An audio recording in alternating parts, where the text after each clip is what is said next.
Are Muslims taking over the UK? Did you know there are over 3,000 mosques in England right now? All UK schools are legally required to teach Islam, even Catholic schools. And the number one most common baby name in the UK is Muhammad right now. As the Quran says, God does not burden any soul with more than it can bear. We hope that you have a blessed and fulfilling Ramadan. Peace be upon you all. And we're like talking for like a good 10 minutes, and then we exchange names. Say, what's your name? She says, I'm Khadija. And I was like, Khadija? She was like, yeah, I converted to Islam. And we're like, what are the chances of this, subhanAllah, of 3 reverts meeting randomly? I was scared upon touching Islam at first, but then after some research, first video that I watched about Islam was Mufti Menk. He gave the dawah that he gave, and the way that he expressed Islam was something that truly touched me.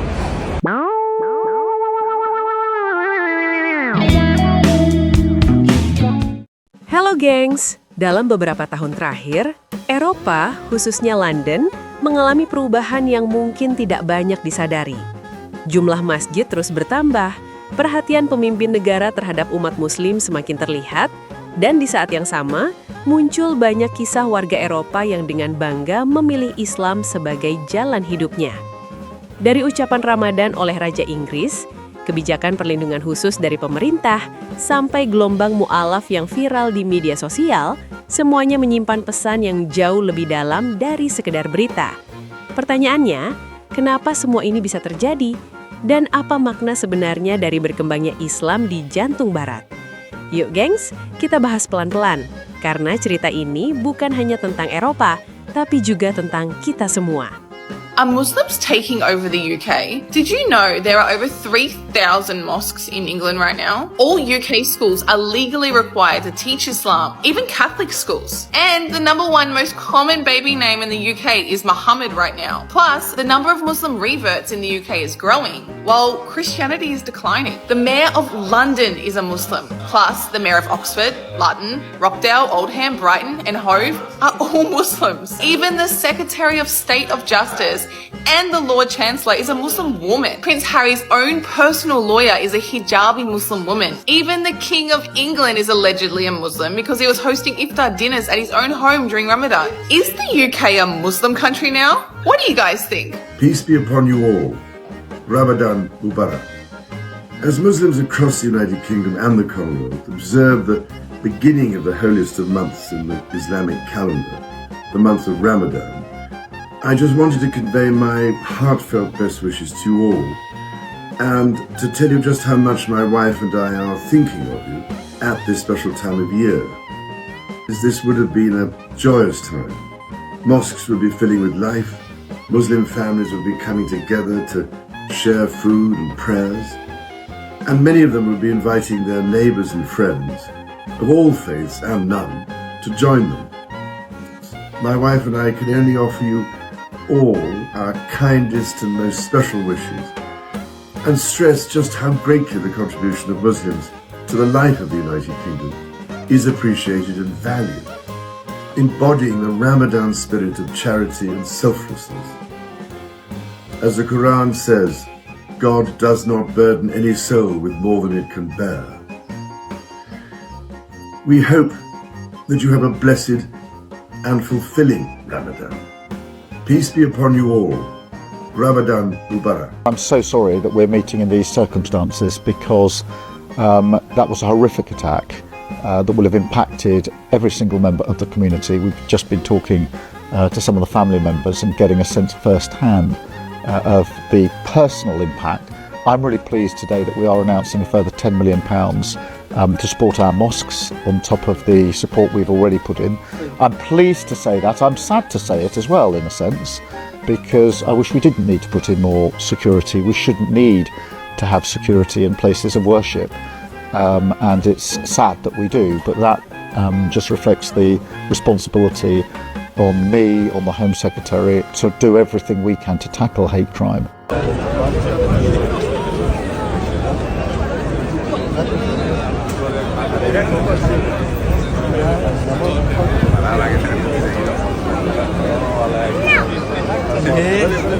Oli, saya kena waktu mana from this stall in Leicester Square, how many people took a shahada? I can remember actually there was one day there was 7 shahadas and I missed every single one of them. So I'm at the dawah table every day, Yeah. So before I came, they were like, 2, 3 people take shahada. I was like, okay. And then I'll go into my little break. Let me go get something to come back. What happened? 2 people took shahada. Like, bro, why am I keep missing this, bro? Then another one. And I was like, you know what, bro? It looks like there's more barakah when I go. I'm leaving. I would say maybe we've been there for 1 year. I think it's around the 30 or 40 region. So you guys doing this at day and night? It's not. Yes. We're there Fridays, Sundays. We start at 5 p.m. and we finish at midnight. Okay. So we're there where the clubbing and partying happens. It's very interesting because that very spot, I used to go clubbing and partying there. Bro. And now you're there giving dawah. Same thing, yes. Because I know how I was and I know how those people are. Ashhadu أن and لا la إله ilaha إلا illa إلا الله illallah وأشهد wa ashhadu أن inna محمدا Muhammadan رسول Rasul Allah. Allah. I bear witness I bear witness that there is no God that there is no God but Allah, but Allah, and that Muhammad and that Muhammad is his final messenger. is his final messenger. Allahu Akbar. Congratulations, may Allah forgive you for all of your previous sins, as when you enter into Islam, everything prior is erased and all of your good deeds remain. May Allah bless you and protect you. Thank you. Sister Victoria, repeat after me, please. Same thing. Say Ashhadu Ashhadu an la la ilaha ilaha illallah illallah wa ashhadu ashhadu anna Muhammadan Rasul Allah. Allah. I bear witness I bear witness that there is no God that there is no God but Allah, but Allah, and that Muhammad and that Muhammad is his final messenger. is his final messenger. Takbir.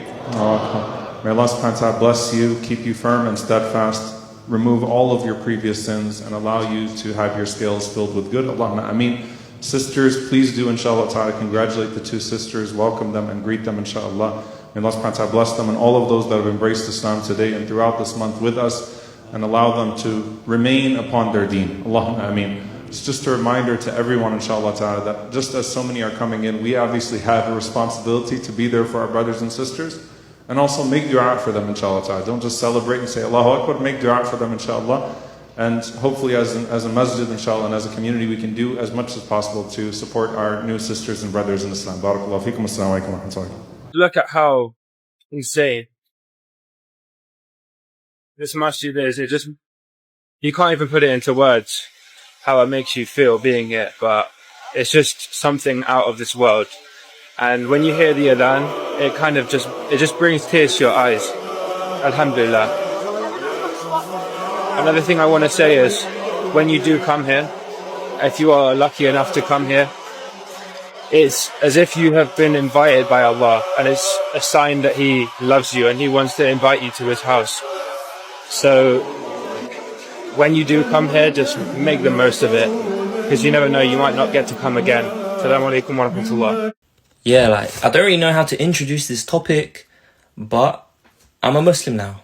Alhamdulillah. Now, if you told me that a year ago, in a year's time, I'd be a Muslim, there is absolutely no way I would have believed that. People literally always ask me, so what were you before? What religion did you practice before? Brother, I was a dunya dweller. There was no religion, that I was practicing. I promise you that. And I'll be real, I actually said my shahada 2 months ago. So this video is very, very long overdue. But there is a good reason for that. When I graduated university last year, I started looking into Islam, but I also started my TikTok. And these were 2 separate pursuits. And doing these both at the same time was one of the weirdest experiences that I've ever just had. So on the one hand, I start looking into all the books that my brothers and my sisters them are recommending me, and I just start falling in love with how intellectual Islam is, how logical, how rational, how mystical, how just beautiful it is. The fact that, the heart's a metaphysical organ, all of that, give it to me, man. I loved it, absolutely loved it. Then, I start scrolling back on this app, and I start thinking to myself, damn, I honestly must be looking at the wrong religion. Nowadays, the level of intellectual conversation that goes on in Muslim spaces is the equivalent of back chat, right? It is so low vibrational. I was honestly astounded. Now listen, I can be here forever talking about the pitfalls of this modern sort of gender war topics or whatever, but I'm here to just say To my reverts, to my young men, and to people learning about the deen, stay off this app. It was the best decision I made. But yeah, I just had to give a piece of advice to my fellow religious explorers out there. I'm very grateful for this process and I'm very happy, alhamdulillah. The first Ramadan coming up and I'm gassed. And yeah, I'm back on this content creation thing. But this time, my deen is going to be guiding me. Come with me to a sisters revert circle. I grabbed a bag of halal Haribos because of the novelty. This is an excellent place to socialise and to learn. This class was all about the benefits of prayer, sharing wisdom such as this.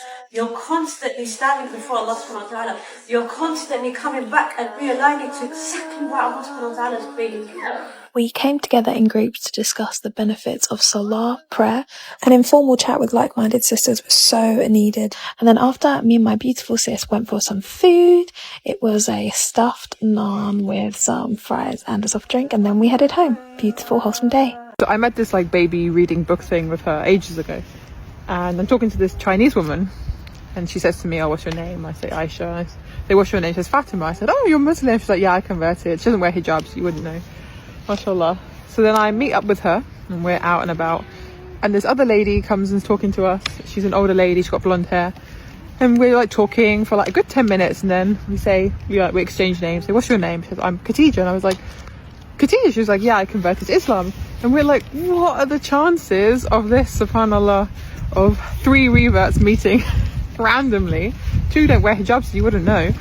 I just thought it was so powerful. My name's Noor. I reverted in 2023 Ramadan, so this is going to be my 3rd Ramadan, alhamdulillah. The story of me reverting is interesting. It's the same as every other revert.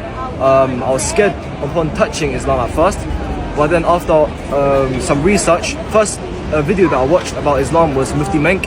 He gave the dawah that he gave, and the way that he expressed Islam was something that truly touched me. And you remember what he said?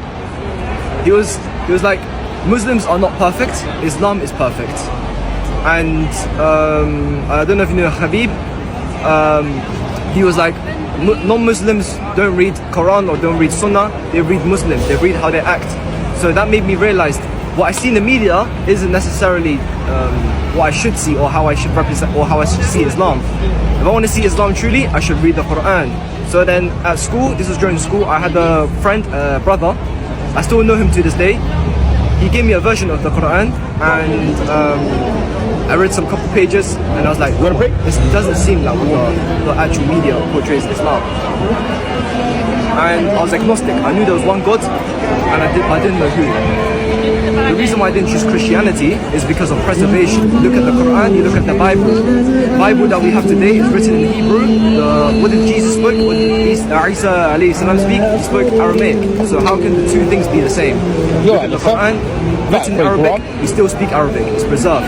So it has to be the same. The words of God it can't be changed. It cannot be changed. And Allah, what does Allah say in the Quran? He said that He will not make the Quran be corrupted. And to this day, it's still not corrupt. It's still the exact same. You see the Birmingham manuscripts that are still the same as the scriptures that we have today. So even the oldest copies of the Quran is the exact same Quran, still the exact same as this. So subhanallah, I made my decision during school and I reverted in the classroom. How old are you now? I'm 18. MashaAllah. I reverted during I was 16. When I was 16 years old. MashaAllah. May Allah, it'll be a long journey, inshallah. May Allah make it easy. Have you guys prayed Asr yet? Yes. MashaAllah, we're going to pray Asr. Well, join us for dawah. At least 5 minutes. Yeah. You ready for 5 minutes, boys? 5 minutes, no problem.